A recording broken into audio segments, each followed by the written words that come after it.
साथियों, ये वीडियो आपके लिए है जिसमें हमने स्टेप बाय स्टेप बहुत ही सिंपल तरीके से बताया है, जिसे देखकर आप ऑनलाइन रजिस्ट्रेशन और फॉर्म भरने की सारी प्रक्रिया बिल्कुल ही आसानी से कर सकते हैं।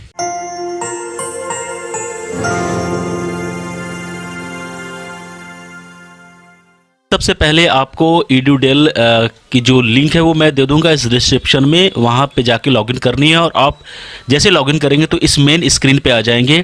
उसके बाद सबसे पहला काम आपको ये करना है कि यहाँ पे जो दी गई है EWS DG एडमिशन, इसको क्लिक करना है। उसके बाद आप इस पेज पे आएंगे, यहाँ पे 3 ऑप्शन मिलेगा। अगर आप एक न्यूज़ यूज़र है तो यहाँ पे क्लिक करके आपको पहले रजिस्ट्रेशन करनी है। उसके बाद रजिस्ट्रेशन के बाद आपको लॉगिन पासवर्ड मिलेगी, तो ये सेकंड ऑप्शन जाके वहाँ से लॉगिन करना है और स्कूल का चयन करना है।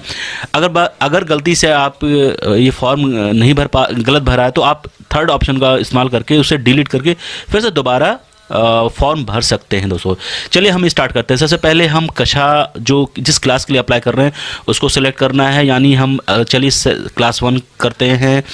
नाम यहाँ पे नाम देना है, फर्स्ट नेम और उसके बाद मिडिल नेम और लास्ट नेम। मोबाइल नंबर का ऑप्शन है, यहाँ पे मोबाइल नंबर देनी है। ईमेल आईडी को ऑप्शनल है, अगर ईमेल आईडी आपके पास है तो ईमेल आईडी दे, अदरवाइज़ ज़रूरी नहीं है। यहाँ मैंने जेंडर सेलेक्ट कर लिया।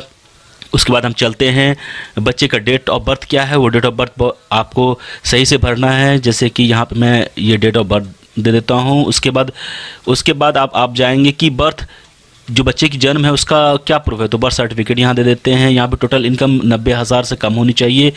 EWS सिलेक्शन कर ली। उसके बाद एनुअल इनकम प्रूफ आपकी क्या है। अगर आपके पास इनकम सर्टिफिकेट तो इनकम सर्टिफिकेट दे सकते हैं, और अगर आपके पास BPL कार्ड है तो वो भी दे सकते हैं। यहाँ पे हम ये इशू सर्टिफिकेट का जो नंबर है वो हम डाल रहे हैं। उसके बाद ये सर्टिफिकेट कब इशू हुई उसकी डेट यहाँ पे डालेंगे, और इसके बाद हम रजिस्ट्रेशन के जो ऑप्शन नीचे दिए गए उसको क्लिक करेंगे। यहाँ पे आपसे पूछा जाएगा कि जैसे ये देखिए, ये यहाँ पे पूछा जा रहा है कि ये आपके पास ये पासवर्ड और लॉगिन आईडी आ गई। इसके बाद आपकी जो आप इस लॉगिन पासवर्ड को कहीं सेव कर लें अच्छी तरीके से, ताकि वो गुम ना हो। वैसे आपके मोबाइल पे वो आएगा। उसके बाद हम जो सेकंड ऑप्शन है, यानी कि लॉगिन करना है। लॉगिन पे यहाँ पासवर्ड और रजिस्ट्रेशन नंबर डालना है और लॉगिन करना है। अब यहाँ पे आप देखेंगे कि आपने जो रजिस्ट्रेशन के दौरान जो भी डिटेल भरी थी वो यहाँ पर रिफ्लेक्ट हो रही है। एक बार आप इन सारी चीज़ों को बहुत अच्छी तरीके से देख लें तो आप ये देख लें कि यहाँ पे सारी चीज़ें किस तरह भरी हुई है। जैसे हमने नाम डाल दिया है, जेंडर डाल दी, डेट ऑफ बर्थ डाल दी है, किस कैटेगरी के लिए है, सर्टिफिकेट का नंबर है, ये सारी चीज़ें टोटल चीज़ें आप यहाँ पे देनी है। उसके बाद जो नीचे ऑप्शन आता है वो आधार है।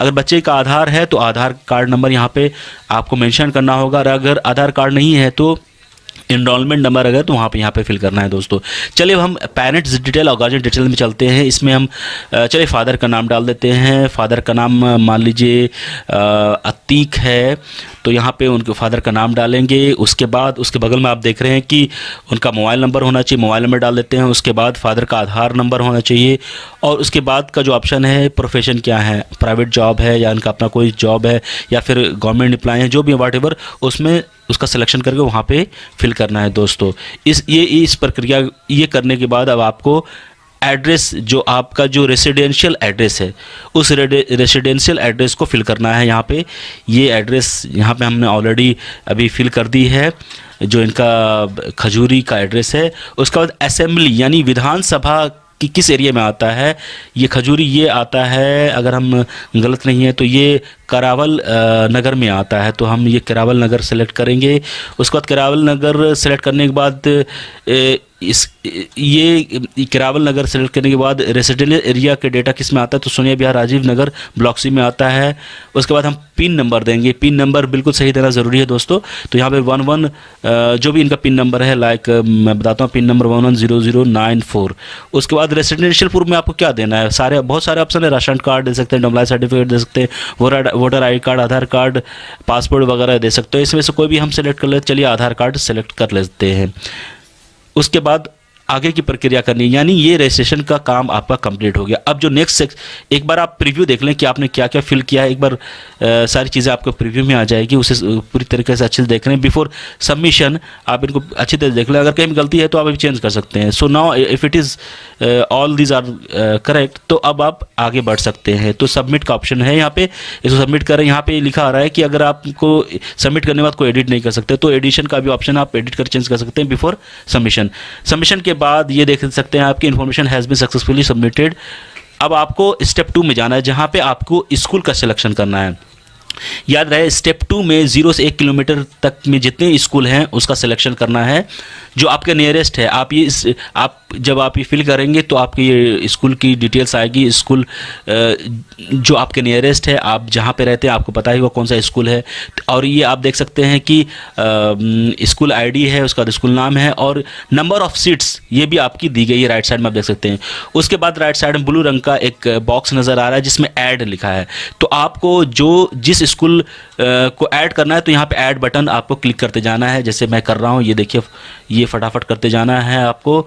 यहाँ पे ये देख सकते हैं कि ये सारे सिलेक्टेड स्कूल्स हैं। बगल में रेड कलर में डिलीट का भी ऑप्शन, अगर आपको लगता है ये गलत है तो आप डिलीट करें, फिर से आप उसका सिलेक्शन ऐड कर सकते हैं किसी और स्कूल का।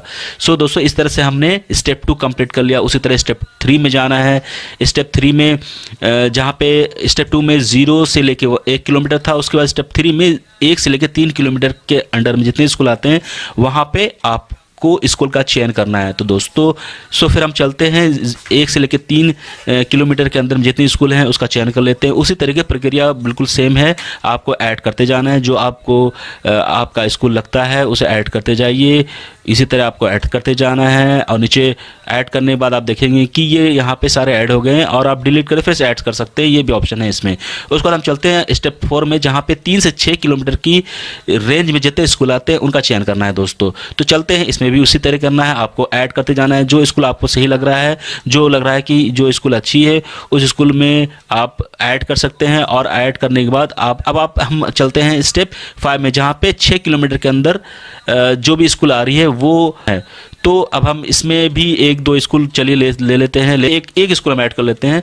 उसके बाद फाइनल स्टेप जो स्टेप नंबर 6 है, फाइनल सबमिशन। सबमिशन करने के बाद ये सारी स्कूल जो भी आपने सेलेक्ट की है स्टेप 1, 2, 3, 4, 5, 6 में, ये सारी चीज़ें फाइनल लिस्ट एज इज आपके पास दिखाई दे रही है। यहाँ पे सारी डिटेल है, रजिस्ट्रेशन की डिटेल बच्चों की नज़र आ रही है, प्लस आपने जो जैसे 0 से 1 किलोमीटर में जो भी स्कूल सेलेक्ट किए वो स्कूल यहाँ पे नज़र आ रहा है। 1 से लेकर 3 में जितना सिलेक्शन हुआ वो नज़र आएगा। इसी तरह ये सारी चीज़ें जो आपने प्रक्रिया अब शुरू से अंत तक की, ये सारी चीज़ें वन गो में आपके पास ये फाइनल चेक लिस्ट की तरह आ जाएगा। तो ये आप देख सकते हैं, ये सारी चीज़ें फिल गई। तो आप इसमें फाइनल सबमिशन के लिए फाइनल सबमिट का ऑप्शन है, इससे पहले एग्रीमेंट क्लिक करनी होगी। तो आप सबमिशन के बाद देखते हैं ये फाइल बहुत अच्छी तरीके से ध्यान रहे इस PDF फॉर्म को सेव कर लें, ताकि आपको पता रहे कि आपने क्या क्या डिटेल भरी है। देख सकते हैं ये PDF फॉर्म आपके सामने नज़र आ रहा है। इसके बाद भी अगर आपको लगता है ये गलत आपने फिल कर दी है, तो आप थर्ड ऑप्शन जो शुरू में मैंने बताया था, थर्ड ऑप्शन जाके डिलीट करके फिर से आप फॉर्म भर सकते हैं दोस्तों। सो उम्मीद है दोस्तों कि आपको इसमें काफ़ी चीज़ें नज़र आई होंगी, दिखाई दी होंगी और आपको समझ में आया होगा कि ये आप ऑनलाइन फॉर्म कैसे भर सकते हैं। हमें उम्मीद है कि ये वीडियो आपको बिल्कुल हेल्प करेगा। अगर इसके बाद भी अगर कोई आपकी क्वेरी रहती है तो आप कमेंट सेक्शन में कमेंट्स कर सकते हैं, हम बिल्कुल उसका रिप्लाई करेंगे दोस्तों। आज की वीडियो में इतना ही दोस्तों, धन्यवाद।